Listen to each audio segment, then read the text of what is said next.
Hi everyone, so today I'm going to share with you what I would consider to be my greatest regret, and truthfully I don't really love that word because I don't really like to look at things as regrets, but instead as, experiences to grow and just to learn from. But I have to say there is definitely something that has been on my heart for the past few years as, I guess you can say, a huge mistake on my part, and I definitely think it's something that I learned from the experience. It's still something I owe a lot of people an apology for.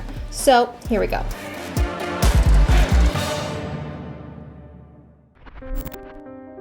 We all have regrets and failures that we feel like we failed at some point in our lives, but I also believe that regrets and failures, those big turning points in your life, are the ones that really shape your future. And I do have a few maybe regrets. I like to not live in regret or not think that failure is a bad thing, because failure is actually a great thing, because you learn so many valuable lessons to be able to, whether that's success for you or just even happiness, right? You got to be able to hit almost rock bottom before you can see the light at the end of the tunnel. So a few years ago, I did a podcast. This was before I was sober, and I was asked by the person interviewing me from the podcast. I remember him asking me, who was my favorite partner of, all the seasons I've done so far. And then he asked, who did you hate or who did you dislike the most? And still to this day, I can say that there was no ill will with this, but it obviously blew up in my face. And I said, my least favorite would be Ian Ziering, but it made me want to slip my wrist. There you go.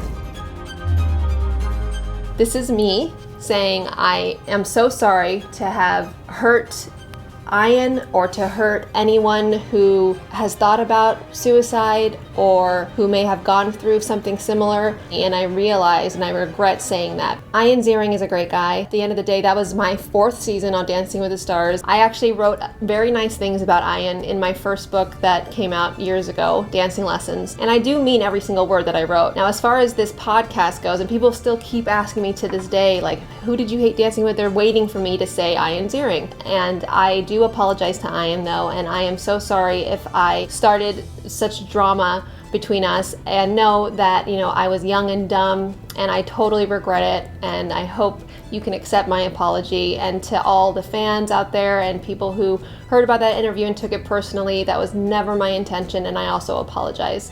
And I hope moving forward, I definitely lost a lot during that time because I said that. I just lose a little bit of respect for myself during that time. If anything I regret, it's that moment for sure. But I definitely, to turn it around, learned so much from it. When I first moved to Los Angeles, and you can check this out on my YouTube channel, when I talk about me being introverted, I talk about just being introverted in general, but it was really hard for me to even just talk to a camera, let alone do an interview. I remember Dancing with the Stars production team back in the day, that whenever we would all go out and have drinks when we can all hang out back then, I was that person, that loud, vibrant, crazy, all over the place, messy person that they, I guess, wanted on camera. But for some reason, every time that camera turned on, I just turned inward and I could not create or even execute a sentence, do an interview. I always felt more comfortable doing interviews with my partner because they would end up just leading the interview.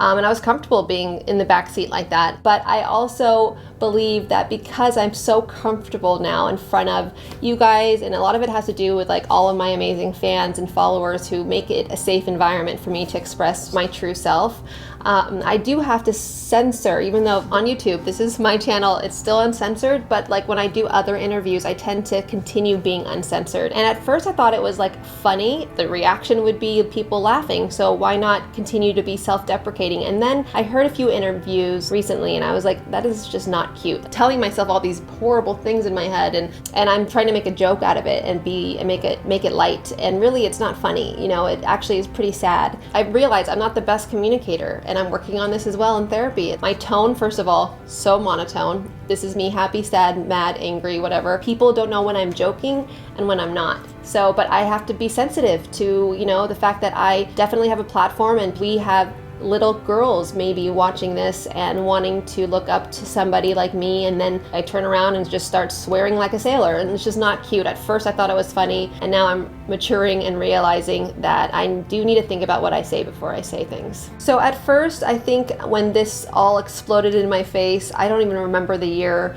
and I remember someone interviewing Ian short after that happened, and it was all over the press, and Ian, I think, was really hurt and upset. And I do remember actually Tony Devillani, one of the OG professional dancers on Dancing with the Stars, who no longer is on the show, he actually told me one year that at the airport, and they were on the same flight, and Ian basically, I think, telling Tony how hurt he was, and he thought that we were friends, and that just really broke my heart, you know? Like, I'm not a malicious person like that, you know? And listen, I am very communicative in the sense where I feel something, I have to say it right away. It's like diarrhea of the mouth. So I hope one day that we run into each other, or that, you know, maybe we have a phone call sometime soon or whatever, and just, I would love to be able to, you know, have that time with Ian, just apologize and just say, you know, I'm so sorry for, you know, hurting you and your family. And it's hard to hear that someone was truly personally affected. And then on top of that, I think just recently,